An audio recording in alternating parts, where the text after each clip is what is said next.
Selamat pagi jemaat Tuhan dimanapun berada pada pagi hari ini. Salam hangat dan salam damai sejahtera bagi kita sekalian. Besar harapan kita semua berada dalam keadaan sehat dan tetap berpengharapan kepada Allah Sang Sumber pertolongan kita. Firman Tuhan kembali menyapa kita di pada pagi hari ini yang terambil dari Markus pasal 10 ayat 21 sampai 22. Demikian firman tertulis. Tetapi Yesus memandang dia dan menaruh kasih kepadanya. Lalu berkata kepadanya, hanya satu lagi kekuranganmu. Pergilah, jualah apa yang kau miliki dan berikanlah itu kepada orang-orang miskin. Maka engkau akan beroleh harta di sorga. Kemudian datanglah kemari dan ikutlah aku. Mendengar perkataan itu ia menjadi kecewa lalu pergi dengan sedih sebab banyak hartanya. Saudara yang terkasih dalam Yesus Kristus, tema perenungan kita di pagi hari ini adalah mengalami pemulihan dari Tuhan. Pulih artinya adalah sebuah hal yang menandakan segala sesuatu menjadi baik kembali.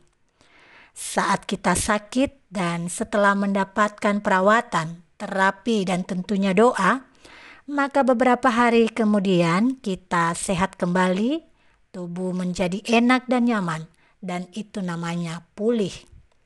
Sedangkan pemulihan mempunyai makna sebagai sebuah proses atau cara yang dilakukan agar keadaan kembali menjadi baik seperti sedia kala.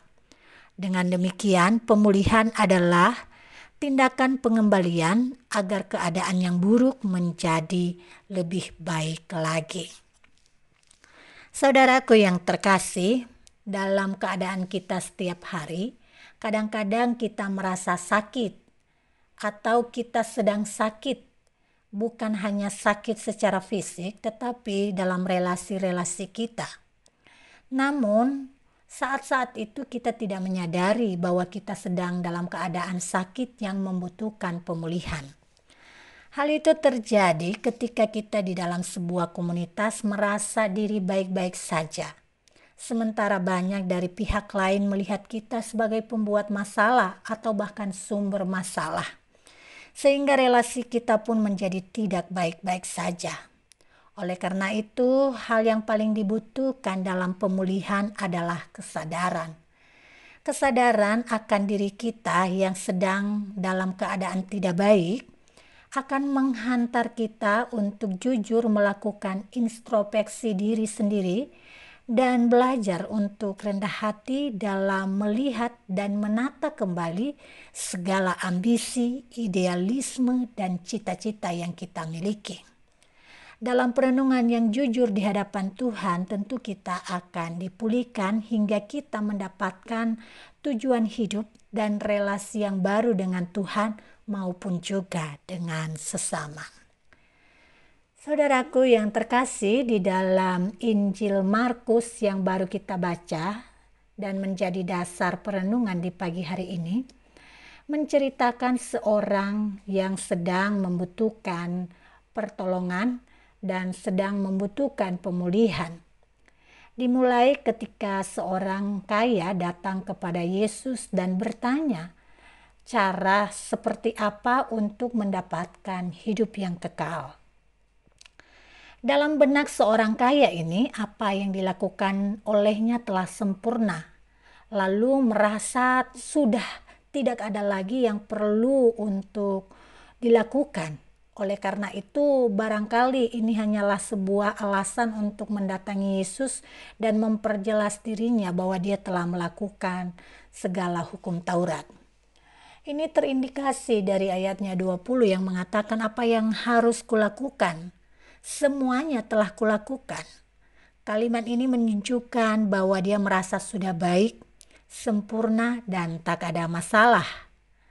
Tetapi ketika dia berhadapan dengan Yesus, Yesus pun mulai menunjuk pada satu pusat kekurangannya yang perlu dipulihkan, yaitu satu keadaan di mana dia sangat bergantung pada miliknya sendiri dan dia sangat terfokus untuk tujuan hidupnya dan untuk menjaga segala apa yang ada padanya.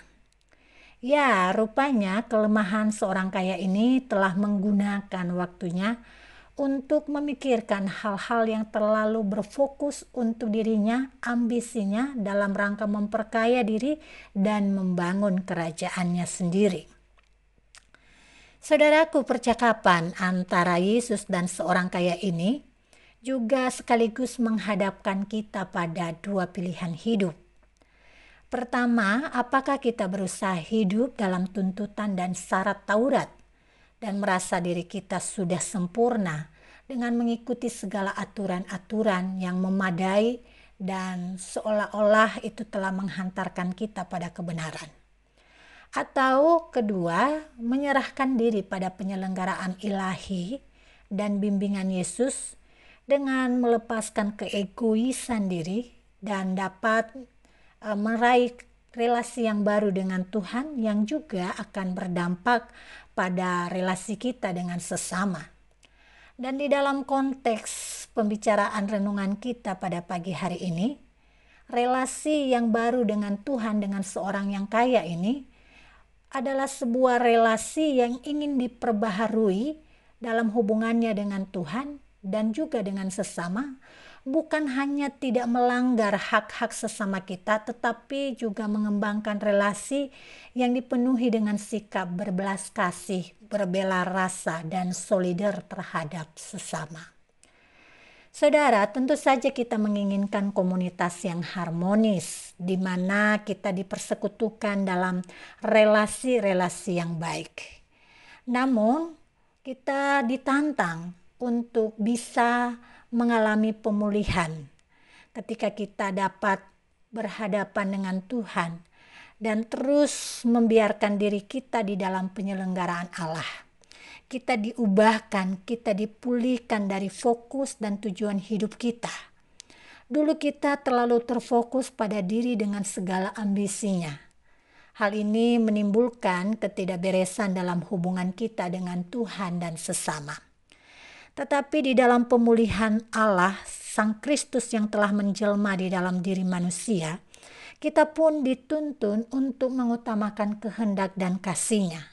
Sehingga di dalam bersikap kita selalu mengelola kehidupan dalam relasi-relasi yang baik. Relasi yang dipenuhi dengan belas kasih, kepedulian, dan solidaritas untuk memuliakan Allah, dan kita tidak hanya berkutat untuk kepentingan diri sendiri semata. Hal inilah yang menjadi tugas kita dan terus menjadi perenungan bagi kita. Mungkin saat inikah kita sedang berada di dalam kondisi sakit, sehingga relasi-relasi kita dengan sesama tidak menjadi berkat. Atau kita terus mengaca di dalam firman Tuhan, melalui firman Tuhan yang kita terus renungkan setiap hari, agar kita diperbaharui terus dan diberi tuntunan terus untuk bersikap sebagaimana orang yang menjadi berkat bagi sesama. Tuhan Yesus memberkati.